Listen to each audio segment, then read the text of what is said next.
Assalamu alaikum wa rahmatullahi ta'ala wa barakatuh. Alhamdulillahi rabbil alamin. Wassalatu wassalam ala sayyidina Muhammad ibn Abdillah wa ala alihi wa ashabihi ajmain, amma ba'd.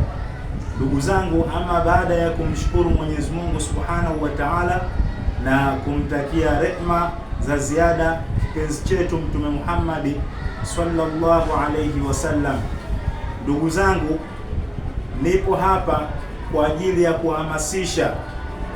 Kipindi cha nyuma kuna klipu nilituma, nilikuwa naomba ndugu zangu katika kheri msaada wa kuwasaidia watoto ambao ni mayatima wasiojiweza, tukizingatia kipindi hichi cha Januari wanakaribia kuanza, wengine darasa la kwanza, la pili, la tatu hadi la saba hadi form 1.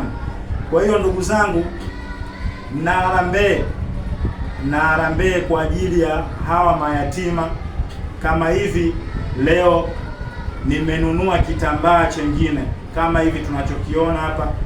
Hichi ni kitambaa mita 1 cha shule ya msingi. Nadhani wote kila mtu anaona hichi kitambaa nimenunua. Kuna baadhi ya watu wamenielewa, wamenitumia pesa zao, ndo kama hivi, na mimi nimetekeleza. Hichi kitambaa cha shule ya msingi kinatakiwa kishonwe kaptura ya shule, hapa inatoka kaptura 1. Vile vile ndugu zangu, na shati tomato kama mnavyoiona, hii shati ya kwanza na hii hapa, hii shati ya pili, ambazo hizi kuna waumini ambao wapenda kheri wanaowapenda hawa mayatima wametoa sadaka zao, na mimi nimenunua vitu kama hivi tunaona. Kuna shati lingine hili, shati hili hapa lingine la 3 nimenunua kwa ajili ya hawa mayatima.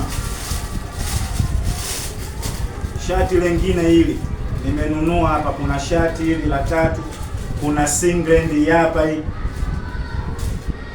kuna soksi kama tunavyoziona hizi zimepatikana. Kuna vijuba hivi kwa ajili ya hawa watoto wa kike kama tunavyoona hivi, vijuba viwili naweka hapa chini. Kuna sketi za shule hizi hapa 2 nimeshonesha kwa fundi kama tunavyoona hizi hapa, kwa ajili ya hao mayatima tunaowazungumzia hapa. Kuna sketi nyingine hii hapa kama tunavyoona, sketi kwa ajili ya hao mayatima. Kwa hiyo ndugu yangu,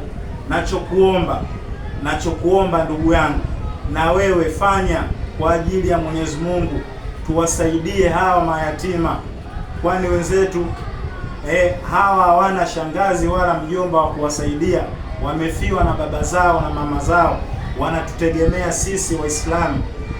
Na mtume wetu Muhammad sallallahu alaihi wasallam alikuwa akiwapenda sana hawa mayatima na wanyonge, wazee wasiojiweza. Kwa hiyo ndugu yangu, guswa na wewe, guswa. Hizi ni sadaka zenu ambazo mmenitumia, na mimi nimenunua hivi, zingine nimeshonesha kama hivi tunaona, hizi za shule kwa ajili ya mayatima. Kuna mashati haya kwa ajili ya mayatima, kuna vijuba, kuna socks hizi hapa, kuna kitambaa hichi nataka nikashone tena kaptura, kuna shati hili kwa ajili ya watoto yatima, singlet hapa. Kwa hiyo ndugu yangu mpambanaji katika kheri, haya ndio mambo ya kufanya, hususan tupo katika mwezi huu wa Rajab, mwezi mtukufu. Tufanyeni haya, tuwasaidie hao mayatima. Bado siku chache tu shule zitafunguliwa. Kwa hiyo bado hapa sijapata mabegi, sijapata viatu. Kwa hiyo tujitahidi tupate viatu, tupate mabegi, tupate makaunta. Kuna watoto wengine wa sekondari, tupate makaunta buku, tupate madaftari yale ya msomi, peni, penseli, rula, mikebe. Ndio mambo ya kufanya ambayo Mwenyezi Mungu anayapenda na mtume wake. Kwa hiyo mimi ndugu yenu katika kheri, naitwa Muniru Hassan Ali, natokea Gongo la Mboto, maeneo ya Urongoni B. Nimefanya hivi kwa ajili ya Mwenyezi Mungu na sio kwa ajili ya kujionyesha labda na pesa, hapana, au unajua kuhamasisha, hapana, ila limenigusa, nafanya kwa ajili ya Allah. Kwa hiyo na wewe fanya kwa ajili ya Mwenyezi Mungu. Una chochote Muislamu, toa hela yako, haipotei, itanunua kitu. Hawa mayatima nao tuwafariji, wajione kama wana baba zao na mama zao. Kwa hiyo kwa kufikia hapa, ndugu zangu, sina mengi. Wabillahi tawfiq, wassalamu alaikum wa rahmatullahi ta'ala wa barakatuh. Mwenyezi Mungu shuhudilia vitu hivi hapa nimenunua. Mwenyezi Mungu nijalie na mimi endapo nitakapoondoka katika huu ulimwengu wa ardhi, basi na wewe Allah uniletee watu wa kuwasaidia ndugu zangu kama mimi ninavyowasaidia hawa ndugu zetu. Wabillahi tawfiq, wassalamu alaikum wa rahmatullahi ta'ala wa barakatuh.